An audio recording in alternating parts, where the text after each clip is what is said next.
What's next for Alex Eala after a historic, career-changing Miami run? More than just announcing her arrival in world tennis, Filipina teen sensation Alex Eala needs to sustain her gains on Tour Philippines. Alex Eala etched her name in the annals of the Miami Open with her quarterfinal upset of five-time Grand Slam champion Iga Swiatek of Poland, largely considered one of the biggest shockers in recent tennis memory. But for Filipinos, the significance of her improbable Miami run went beyond the hardcourt of the Hard Rock Stadium in Florida. It meant witnessing another athlete from the country announcing her arrival on the world stage through a string of upsets of epic proportions.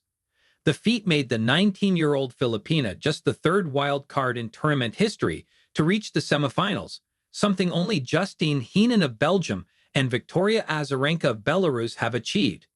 But the difference is that Eala was a virtual unknown coming into the competition, while Henin and Azarenka were granted wild card spots by virtue of both being former world No.1 players.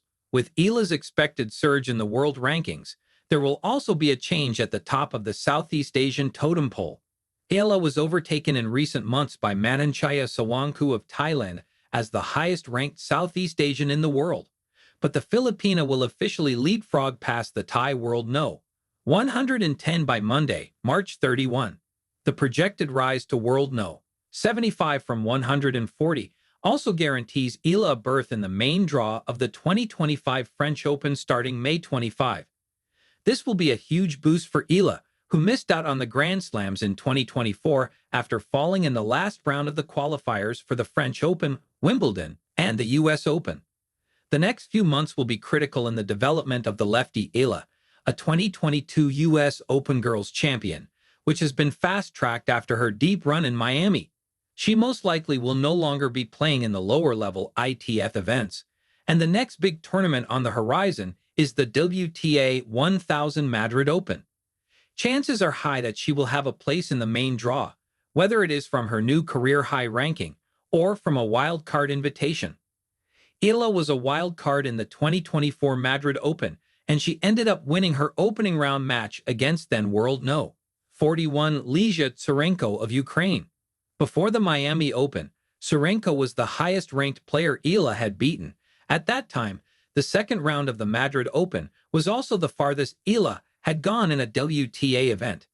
Between the Miami Open and the Madrid Open, there's a 4-week window of WTA Challenger events in the calendar. Expect Eala to be in a number of these competitions. Coming out party? Eala's campaign in Miami was not only a coming-out party for her, but also a history-making venture on various fronts, which has far-reaching positive implications for her career. No Filipino had ever beaten a Grand Slam champion before, yet Eala did it thrice in one tournament. When Filipino-Americans Eric Taino and Cecil Mamiet had similar feats decades ago, they were representing the United States at the time of those victories. The two eventually became longtime members of the Philippine men's tennis team.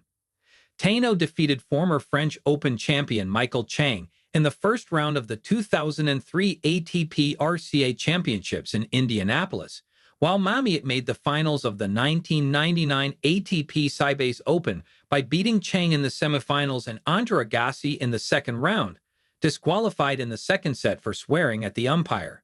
Before bowing out to world No.4 Jessica Pegula in the semifinals, Eala appended a trio of tennis major winners, with Swiatek the most high-profile victim as the Polish star owns the most Grand Slams among all active players in the post-Serena Williams era, 4 French Open titles, and 1 U.S. Open championship. The 5'9" Eala also defeated reigning Australian Open champion and world No.5 Madison Keys of the United States in the third round, making Eala the first Philippine player to beat players ranked in the top 5 in the world. Eala likewise eliminated former French Open champion Jelena Ostapenko of Latvia in the second round. The Stunners made Eala just the second wild card to topple 3 Grand Slam winners in the same WTA event, the other being Alina Svitolina of Ukraine.